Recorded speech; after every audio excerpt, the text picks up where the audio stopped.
Baiklah, ada 7 tanda sepadan menurut keliling KPUP bilangan 4 tahun 2005. Apakah jenis-jenis ataupun spesifikasi bagi tanda sepadan berikut? Bersama kami akan kongsi.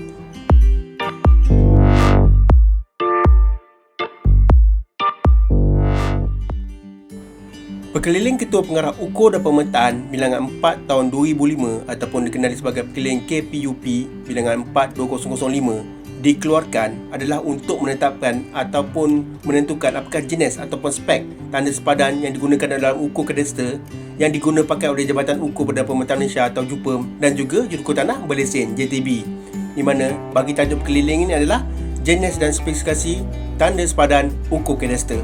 Baiklah, kita akan tengok satu persatu apakah tanda-tanda sepadan berikut.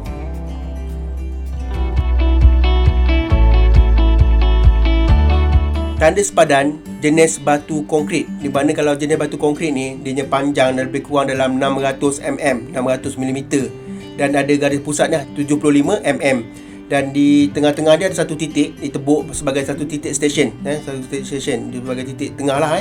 Dan biasanya batu konkrit yang ditanam oleh JUPM, Jabatan Ukur, ada tulis ataupun tertulis perkataan JUP di atas batu konkrit tu. Dan manakala untuk batu bernombor ada nombor siri yang juga dicetak menggantikan perkataan JUP tu, itu adalah batu-batu yang ditanam oleh Jabatan Ukur. Tapi bagi yang kalau kita jumpa batu yang kosong ataupun tidak ada tulis apa-apa, cuma setakat titik ditebuk saja, itu ditanam oleh Jurukur Tanah Berlesen JTB. Di mana kalau JTB ni nak tanam batu yang ada nombor, dia perlulah beli dengan Jabatan Ukur Negeri, ataupun JTB pun boleh juga cetak batu tu sendiri, tapi nombor siri tu hendaklah dipohon dulu kepada JUPM negeri.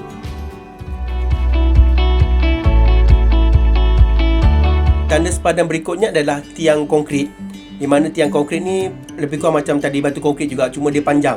Dan tiang konkrit ni biasanya panjangnya dalam 1200 mm hingga 1800 mm dan sama jugalah berbentuk silinder dan ada garis pusat dia tidak kurang daripada 70 mm. Dan sama, dia ada titik tengah-tengah dia, titik ditebuk dengan tanda tebuk dengan bagi titik stesen.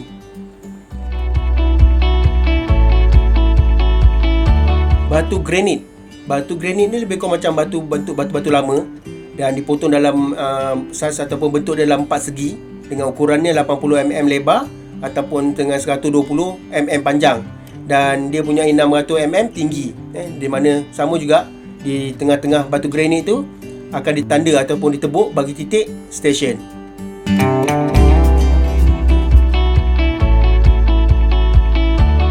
Seterusnya adalah paip besi. Paip besi ni ada satu paip yang panjang. Paip panjang ni lebih kurang dalam 900 mm dan ada garis pusat juga dalam 25 mm hingga 50 mm. Dan biasanya paip besi ni akan satu paip yang di mana di dalamnya biasanya letak simen ataupun konkrit, dan di tengah-tengahnya akan ditandakan lah sebagai satu titik stesen juga. Tak kira lah antara ditanda ataupun diletak paku. Tanda sepadan berikutnya adalah jenis paku ataupun nail. Biasanya panjang paku ni tidak kurang daripada 55 mm dan ada garis pusat 8 mm. Dan biasanya kepala paku ni bergaris pusat dia dalam 15 mm dan dia ada penutup bergaris pusat 46 mm. Dan macam biasa, setiap tanda sepadan mestilah ada titik tengah untuk sebagai orang kata titik stesen.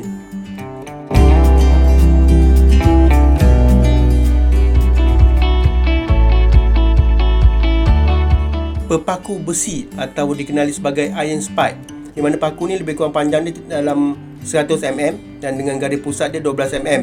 Dan biasa kita gunakan pepaku besi ni adalah bagi kawasan yang berbatu, dan kita tak boleh tanam batu konkrit dan sebagainya, tak boleh. Kawasan-kawasan yang berbatu-batu ataupun biasa di kawasan-kawasan simen, kita terus pakukan dia. Di mana paku ni sama juga, di kepala paku ni adalah ada satu garis pusat juga dalam lebih kurang 25 mm. Dan biasanya di tengah-tengah dia ada titik stesen lah, bagi menentukan titik tengah dia. Itu bagi pepaku besi.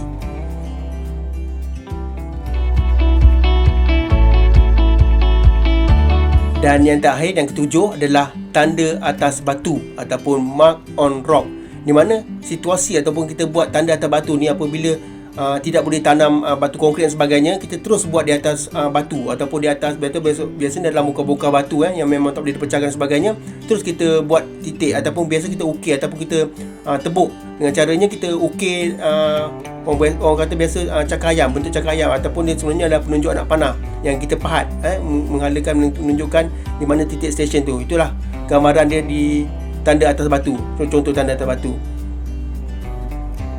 Okey, itu saja 7 jenis tanda sepadan. Sebenarnya bukan saja 7 saja tanda sepadan yang boleh kita jadikan rujukan tanda sepadan. Sebenarnya ada macam-macam jenis lagi. Maksudnya sebelum ni memang ada ceritakan kita ada banyak macam-macam bentuk tanda-tanda sepadan.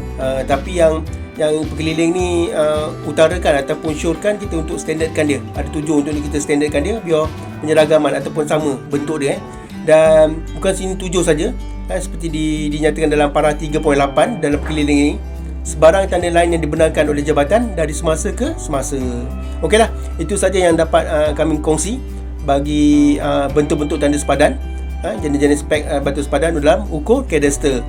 Okey, sekian saja daripada kami. Sekian, terima kasih.